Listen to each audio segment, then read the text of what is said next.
The standoff between the United States women's national hockey team and USA Hockey doesn't seem to be getting any better, and now politicians are stepping in. In search of equitable support, the women's team announced earlier this month that they would not be playing in the upcoming World Championships, being hosted on home soil in Michigan, unless support from USA Hockey increased.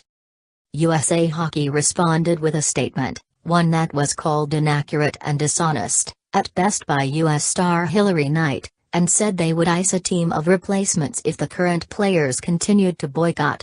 The women's team didn't budge, and there's been no clear sign of progress at all.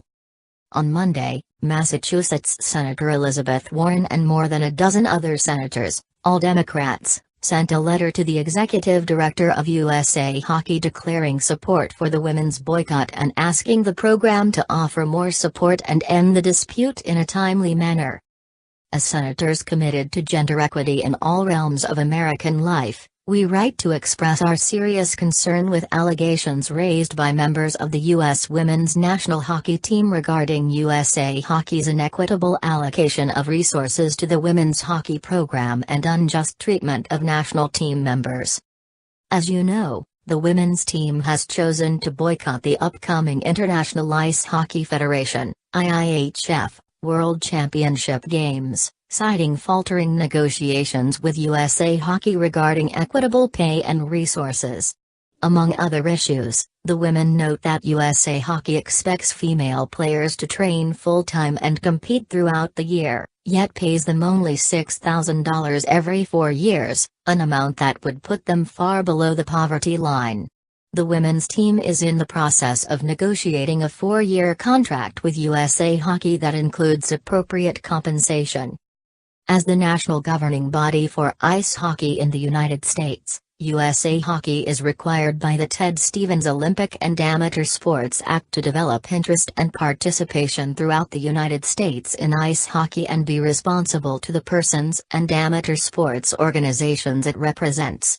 USA Hockey is also legally required to provide equitable support and encouragement for participation by women where separate programs for male and female athletes are conducted on a national basis.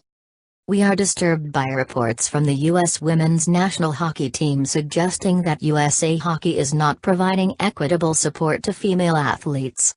While USA Hockey provides its male athletes with a seemingly endless supply of hockey equipment, for example, female players are often expected to buy their own.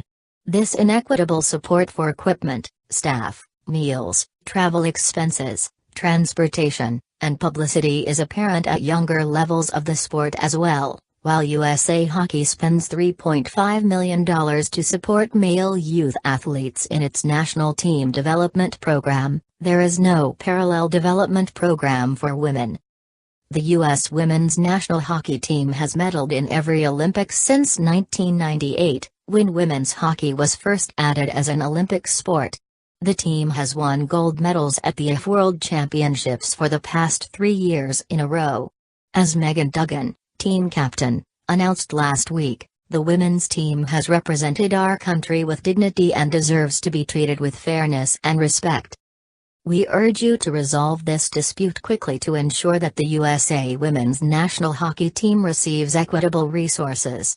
These elite athletes indeed deserve fairness and respect, and we hope you will be a leader on this issue as women continue to push for equality in athletics. Sincerely. We'll have to wait and see if this affects anything between the two sides, but it can't hurt for the players. The men's national team is also considering withdrawing from this summer's World Championships in solidarity with the women, so USA Hockey may feeling some extra pressure to get a deal done. As for the Women's World Championships, it seems unlikely this dispute reverses course before the start of the tournament on March 31 in Plymouth Township.